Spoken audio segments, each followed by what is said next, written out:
Hey, I'm Creed with Homebuyer University.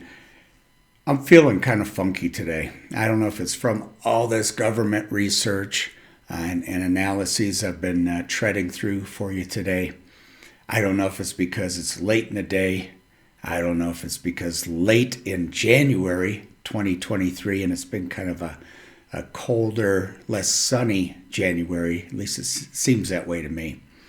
But anyway, I've been dragging through a whole bunch of government statistics because there's four areas that Homebuyer University really monitors and analyzes on your behalf. And I'll break those out in a minute. You've seen some of it on the contracts and negotiations and errors to avoid. And of course, my economic analyses and forecasts and what the market's doing and not doing and will probably do. This one's a little different, and we'll talk about it. But it's going to be kind of a strange introduction video, just because these stats just kind of have me, I don't know, they just have me in a funk, and I apologize. So I'm hanging out with the United States Census, and I've done a whole lot more than this today, but this is where I found the information I finally needed. And they do an analysis about once every 3 years. So this is the most recent, but there'll be another one coming out sometime this year probably. I don't know how long it takes them to do these things. And they, in this particular analysis, they're talking about what they call wealth and asset wealth and asset ownership. And ownership of an asset can be everything from a home to a 401k to a savings account to a car and so on and so forth. And let me show you the actual spreadsheet I pulled up. And this is the median value of assets for households. And a household can be one person, it could be 12 people, a certain number of people living within a domain. And we're going to just talk about one particular area because the rest of this might bore the heck out of you. But as a shopper for homes or a very close to being an owner, a purchaser of homes, this is going to be important to you. Net worth, and so this would be the money, the cash value money of everything they own, a person or a household. Less the amounts that are mortgaged against it, or in other words, if you have a $500,000 house and a $400,000 home, that's $100,000 net worth, right? So you subtract out any of the debts they have against things. And if it's a car, if it's amazingly worth $20,000 and you only owe $5,000 on it, that's $15,000. Net worth on that particular item. So there's two columns, net worth and net worth excluding the equity in a home that they owned. And we're going to compare two groups, homeowners and renters. And this is just averaged across everybody in the United States. And it doesn't, certainly some areas have higher priced homes, some far less expensive, so on and so forth. So this is an average across the whole U.S. And essentially we compare the owner and the renter. And for the owner, and don't worry about this number, this thing has been analyzed and reduced, and just think of this as a figure for comparison. Don't worry about the dollar amount. For everything that the homeowner owns, including the home, they have about $305,000 equity, net equity. And then if you remove the amount of equity of the home that they own, they have about $125,000 in other assets. So it kind of shows you how important that home equity is to you, particularly as you move toward potential retirement age. For the renter, and these are government stats, and these seem to hold pretty steady decade after decade as far as the percentage and ratios. They have about $4,000 in net equity, and of course it doesn't change very much. Somehow it actually went up when they adjusted for the equity in the home that they don't own. I'm not sure how it would go up, but it's a government stat, and they'll give you a list of errors and percentages and so on and so forth. Let's roll back over to that other column I wanted to show you. And this would be just your typical retirement stuff. Now, if you're fortunate enough to work for the government and they actually give you a pension, or the military, and you actually get a true pension, you're one of the few on the planet to get that anymore. Most private corporations out there do not provide a pension, where, essentially a retirement account created by the company you work for and paid out after you retire by the company you've worked for. Those don't seem to exist in the U.S. any longer for most of us. These would essentially be, I would combine these. I don't know why they're separated. 401k, IRA, essentially any of your private, personally funded retirement accounts. And we're going to roll down here and talk about here again. These are the homeowners and these are the renters. So for whatever reason, your typical owner of a home seems to accumulate more wealth in those than those who rent. Now, that's all said, and I think I guess part of the reason I'm feeling so somber on this thing is and this is just personal advice. We're going to stop the analysis for just a minute. Don't ever feel obligated to buy a house. Later on in this video, we're going to break out some major characters that would lead you to believe that it's always a good time to buy a home. And usually they have good reason for that. They make money from it. And I don't want you to ever think you have to buy a home. Don't let these stats freak you out and go, oh no, if I don't do it, I'm going to end up on the streets. Maybe, but probably not. If you wanted to rent a studio apartment as cheap as you could find and spend your money and time doing something worthy, helping the homeless or anything else you can think of, don't ever think you shouldn't do that. The other thing is, buy a home for the right reasons. Don't try to compete with your friends or family at who's got the biggest house in the nicest neighborhood. And I'll give you a personal story here in a minute why. But, get something that you feel comfortable, you can afford. And if things get a little bit bad, and I'm sorry, that would be my phone.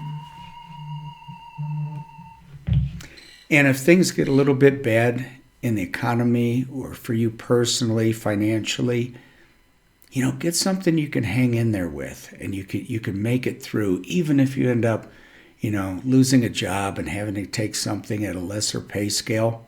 Maybe it would make you happier.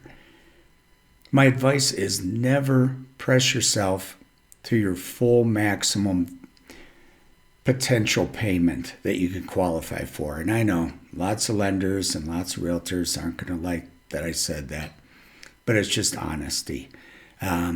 Don't ever feel pressured to do any of that stuff. Keep yourself comfortable. Think about what a house is. You want the house to become a home. Maybe you'll be single forever. Maybe you won't. Maybe you'll be married. Maybe you'll have 15 roommates. Maybe you'll have 15 kids. I don't know. But the size of the house and the location of the house and the expense of the house isn't really what makes it a home. And, I'll just give you my personal story. I worked my way up to a big house. That's kind of the way we thought of things when I first moved to Colorado. That was a long time ago. That was 1987. Everybody wanted to get themselves a little spread out there in the foothills in the mountains, right? Evergreen, conifer, that sort of thing. And things changed. At that time, nobody was living downtown, hardly at all. And then over the next few decades, it kind of rolled over, and people got a little bit bored with the suburbs. And the cool thing was to live downtown and, take transit or walk to work and hit the restaurants or whatever at night, that are just below your loft and all that cool stuff. And people went crazy. And next thing you knew, 800, 1,200 square foot 70, 75-year-old bungalows are selling for $900,000 downtown, right? And then our friend COVID hit, and everybody downtown was feeling pretty locked out. They weren't going into the office. They weren't going into work. And they decided that 800 square foot bungalow or loft downtown maybe wasn't what they wanted in life. They wanted some air. So then we've had a pretty good mass migration back out to the suburbs. So understand that demand by area and house type changes over time. So my personal story, and yeah, I like where I live, but do I get to spend a whole lot of time enjoying the mass of it? What is this thing? I can't swear to it. See, I used to know the exact square footage, but I think it's 4,700 square feet, finished space. I believe that's true. It's got 5 bedrooms, 6 baths. So what?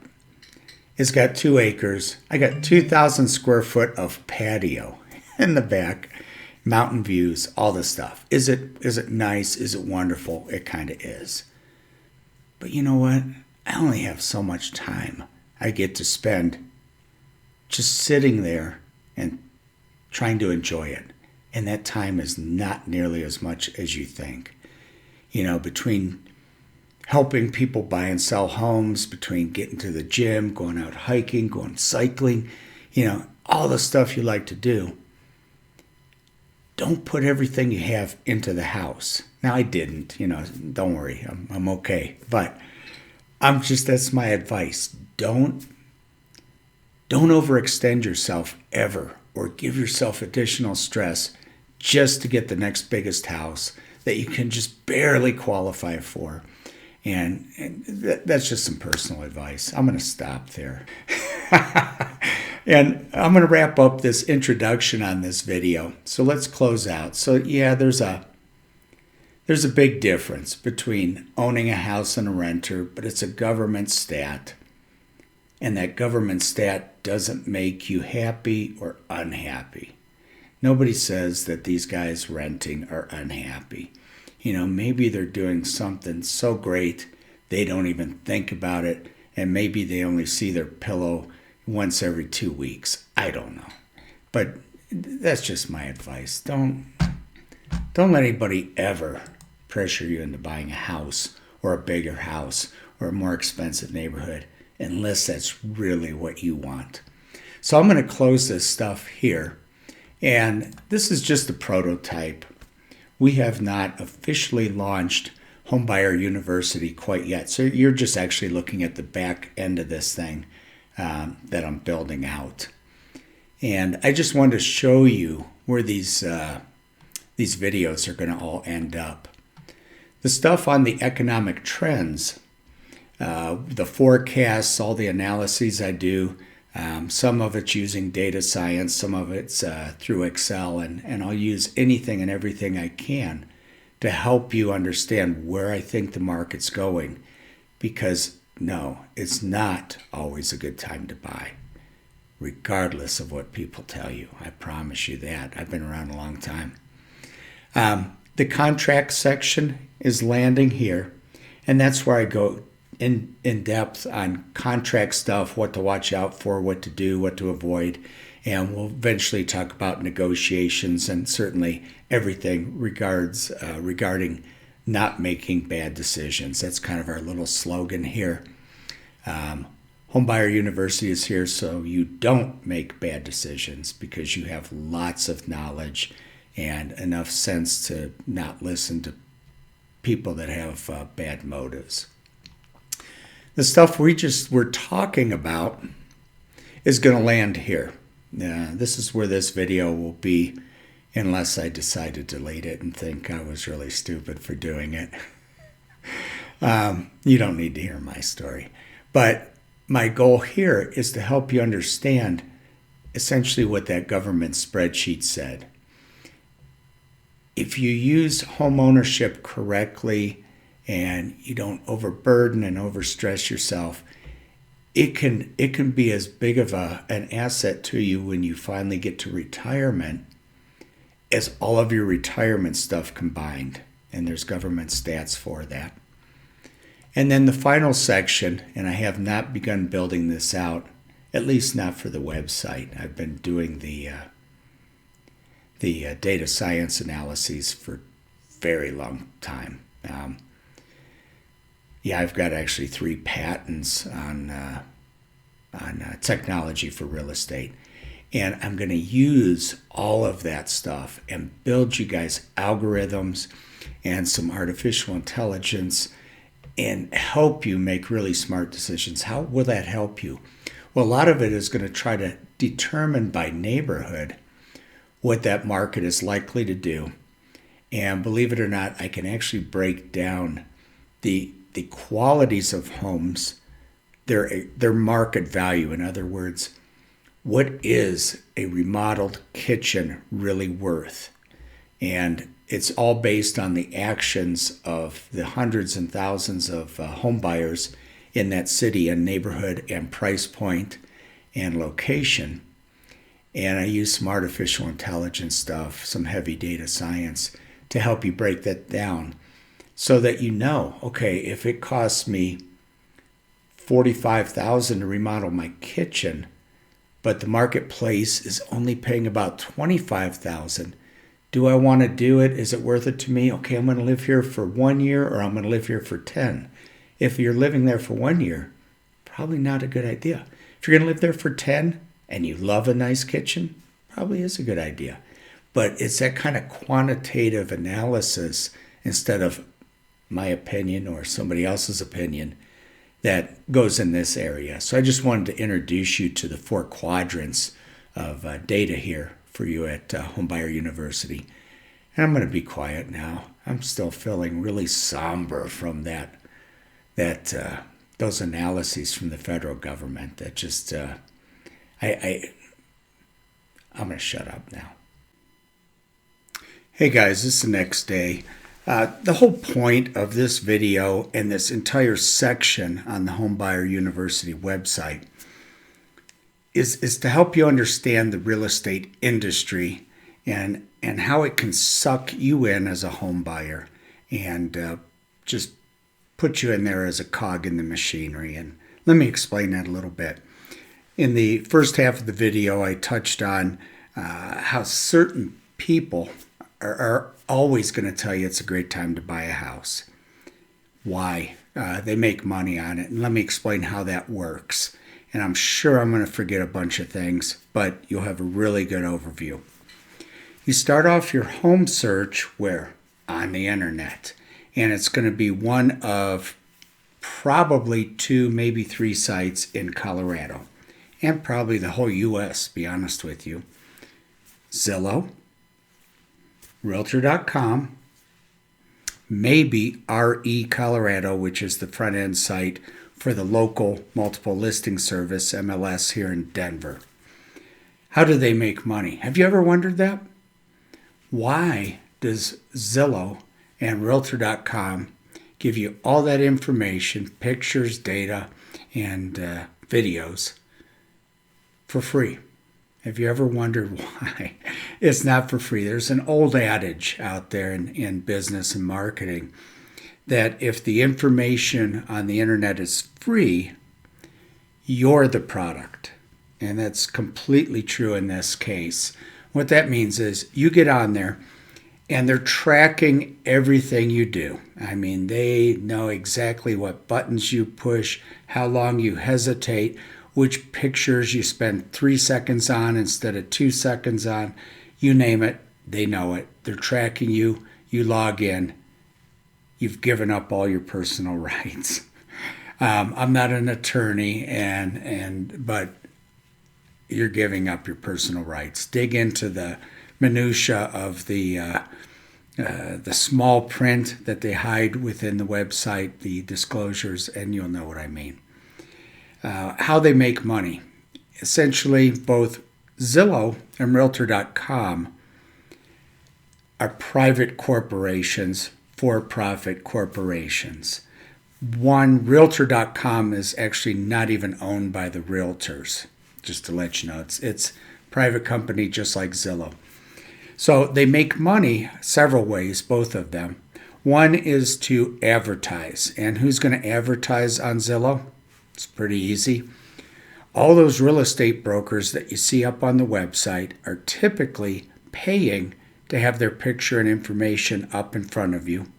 Same thing for any lenders or title companies or anybody else you see on there. They're paying to have their picture and information and contact link up on there. And that's whether you click on them ever or not, they're paying for those.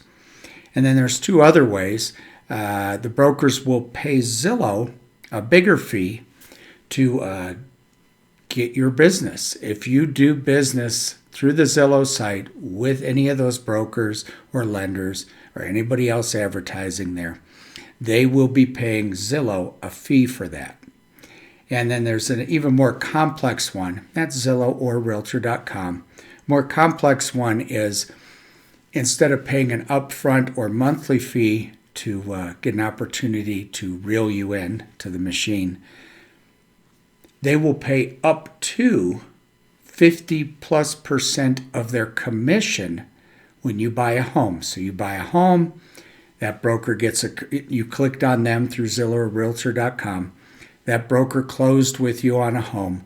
They got paid a commission, and Zillow and Realtor.com got somewhere of 50 or higher percent of that commission. So if they made 10 grand, Zillow and Realtor.com got somewhere around 5 on that one. So there's several ways they make money, and they utilize all of them all the time. And you won't necessarily know which one. If you watched my contract stuff back, probably the first two in the contract section, and we talked about when you hire a broker, I really think, well, they may have been able to find a legal means to get around it. But if you remember, if there was any kind of a marketing relationship, it was supposed to be disclosed to you in writing, and you would sign off on it before you hired that broker. I don't know. I'll be honest with you, because I haven't done business through Zillow or Realtor.com. I don't know if they are doing that or if they found some legal way to put that in the black area of the screen that you don't see. Let me tell you the other part that is the entire real estate system beyond those two. You as a home buyer are the lifeblood of this system. And let me explain to you how this typically happens so you go into it knowledgeable. That's the only purpose for this. You know, it's all supposed to get disclosed to you up front, but there's only so much that they actually disclose. And so let me give you all of it. I don't want you to get sucked in and ground up by the real estate industry machine. Here's how it works. Seller puts their home on the market through a real estate brokerage, and specifically a real estate broker, a person, an agent. They've negotiated some kind of a commission that'll be paid. And it's actually illegal for two brokers to discuss real estate commissions. It's been a federal law for a long time now. But you and I'm going to go ahead and put on my marketing hat. I've got a graduate degree in marketing, so we're not going to consider me a broker for the moment. I'm a marketer, and I'm doing an analysis of this industry on your behalf. Let you and I talk about it. Let's say that listing broker charges that seller 6% commission. Let's just use that figure. Okay, you've probably heard it before. Typically what happens then is they put a bunch of data into the multiple listing service, including pictures and videos, and a very detailed description, hopefully, and ideally an accurate one. That always helps. Then they offer through the MLS to the buyer agent, your broker, X amount of that. And you'll often see in the MLS, and this bothers the Department of Justice, U.S. Department of Justice a lot, 2.8% of the sale price. So what happens is the seller gives their broker 6, their broker is giving your broker 2.8. And we won't really go back 20 plus years and then all of the past very much. But at that point, it meant that that broker in those days worked for the seller, and they were required to give that seller any and every information about you they had, even your motivations, even how much more you would pay for the home, and so on. They finally stopped that. I think it was 15 or 20 years ago. It was called sub-agency. Don't worry about it. In Colorado, it doesn't exist. I cannot speak for any of the other states at all. So that's how they get paid typically. Now, if you watched my contracts, the first 2 courses on contracts for you, you know that there's several ways your agent could be paid. You can pay them. They can get paid from the seller. They can get paid from that broker. They can get paid hourly. They have the success fee, which is more typical. If you didn't watch that, please watch that. That is so important for you to know because this is part of the machine. If you, as a cog in that real estate industry machine, stop buying, today is January 24th, 2023. What have you guys done? You haven't stopped buying, but your friends at the Federal Reserve have raised the interest rates there, which means your friends at the mortgage companies, the lenders, have raised their rates there. And they kind of had everybody all addicted to those 2.5% and 3% loans, and everybody was overbidding on the price of homes, right? They wanted the house, they wanted to lock in those rates. They were bidding 75, 100, 150 grand over asking price. If you're still looking, that means you probably got locked out on that deal, which is maybe not a bad thing because it was crazy. But it caused you to slow down when those interest rates hit 5.5%, 6%, 6.5%, 7%. You're the blood in this machine. And when you get locked out and decide not to make a move on this stuff, the whole machine stops. It just stops. And obviously we haven't crashed. But I just wanted to let you know that when you stop buying as a group of home buyers, the machine shuts down. And people will always tell you it's a great time to buy. And with that little introduction, we're going to take a look at a video. And I don't even know who has this up.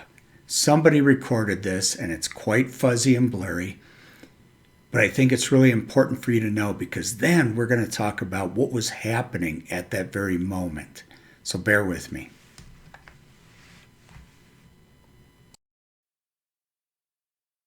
When you have a family, it's always a good time to buy. It's a great move-up market. In this market, there's a lot of options. The interest rates are low. It didn't make sense for us to spend the same amount of money renting something when we could own it. Working with a realtor took all the guesswork out. This is the best market in years in terms of choice. Interest rates are at historic lows. Home choices have increased and prices are favorable. Every market's different. Call a realtor. So this website says this ad ran in 2007. I don't remember, but I certainly was around during those days. And it seems accurate. You want to know what was happening in 2007? This is a video from my economic forecasting section at Homebuyer University. Here's 2007, and I'm going to make this a little bit bigger for you. Bear with me, I've got 4 screens open, and one of them's blocking the lower corner of this. I'm going to play this for you. This is 2007 through approximately halfway through 2013.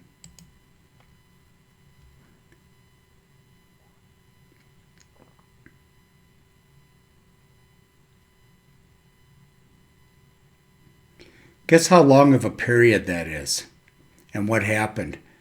This was the value of homes, the median value of homes in the United States from 2007 through about the first part of 2013. You see those red lines? You see how much the values had dropped? Again, median value of all homes in the U.S. At the beginning of this is when NAR, one of those players, we'll stop there. I don't want to get sued. Decided to run ads to tell you it's a great time to buy. And that's why you're here at Homebuyer University. So you know when it is and have a good idea when it isn't. So we're about wrapped up on this. Again, the whole purpose of this video was one, to introduce you to this section of video information at the Homebuyer University website, and to make sure that you don't get pulled into that real estate industry machine that just loves to turn you into a cog and tries to tell you what to do, when to do, and why you should do it. We're taking a whole different route here, saying, you know what, don't do that. How about you learn how this whole thing works and use that knowledge to protect yourself? And that's what we're doing. And we're going to leave this with one last opportunity for me to get sued. I don't want you to get pulled into what I'm going to call the grocery store model of real estate. You are making a huge commitment, and there's going to be a separate video. If you're paying $500,000 for a house, you're not paying $500,000. By the time you pay that off in 20 or 30 years, you are paying so much more than that just to the lender. That doesn't include renovations, updates, all the maintenance on the thing. You are making a massive commitment. Don't let anybody underrepresent you, and don't let anybody give you limited information. And so the grocery store model of real estate, it kind of repulses me, to be honest with you. And you see a bit more of it all the time. Remember how brokers get paid? Typically, not always. That's always up for negotiation. Seller negotiates with a broker on their side. Broker advertises a co-op commission on the MLS. And eventually that's how your broker often gets paid. Not always. You can set that in that contract that you use to hire them. Okay. For that fee, do you feel like you should have 100% representation, great information about what's going on nationally, in the state, in the city you're buying in the neighborhood you're buying in, and specifically about those homes and those price points? I think you should, but that's your call. The grocery store model. I want you to think back 6 years, maybe. So you used to walk into a grocery store and you would wander around and you would buy your groceries and you'd have a little membership card. And we won't mention the 2 different membership cards available. Maybe that'll keep me out of the courts. And you would swipe this thing and you would get whatever the sale prices were on your items. Somebody would take it from you. They would ring up your groceries for you. Somebody at the end of the conveyor would put them in bags for you, and then you would take them home, right? What's happened over the last few years? You go in, you do all your shopping. You don't get the best deals unless you've got the digital coupons. What's that mean? You gave them all of your personal information so they can track everything you do. Does that sound familiar in real estate?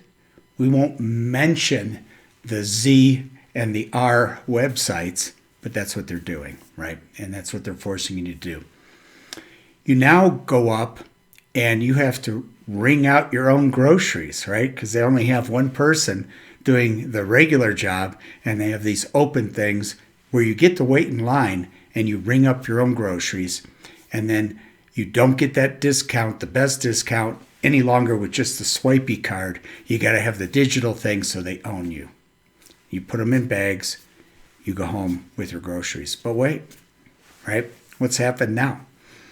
You go in, you buy the stuff, you don't get the best discounts without the digital stuff so they know everything you're doing in your life. You ring up everything yourself. What now? They don't want to give you bags. They're going to charge you to bag your own groceries, right? And then off you go home with your stuff. There are real estate sites that treat you very much the same. You go out and you sell your soul first. You give them all your information. Then you go out and you do all the work. Maybe they'll have somebody there to open up the house for you. Maybe they don't. Maybe there's some automated system where you do it and you just log in and get in there and you do all the work. You don't have an advisor on each house. You really don't have much of an advisor when you finally want to make an offer. What are you supposed to do? You're supposed to call up somebody at one of these websites and say, I want to make an offer. And they're going to say, great, because I could use the money. And what's the address? Right? How much representation do you think you deserve? They're going to get paid the same as somebody that does complete 100% full service for you. Just keep that in mind. I don't want you to get sucked into these machines. I don't want you to become a cog in the infamous real estate industry machine. All you have to do is just study some of the stuff. You don't even have to study. Everything at the Homebuyer University website are videos. Unfortunately, you got to put up with me. But there's good information in a lot of these. And it's all here just to help you learn, to help you not make bad decisions, to help you protect yourself, and to give you some of this inside scoop that people want to kill me for giving you. That's all. Take care.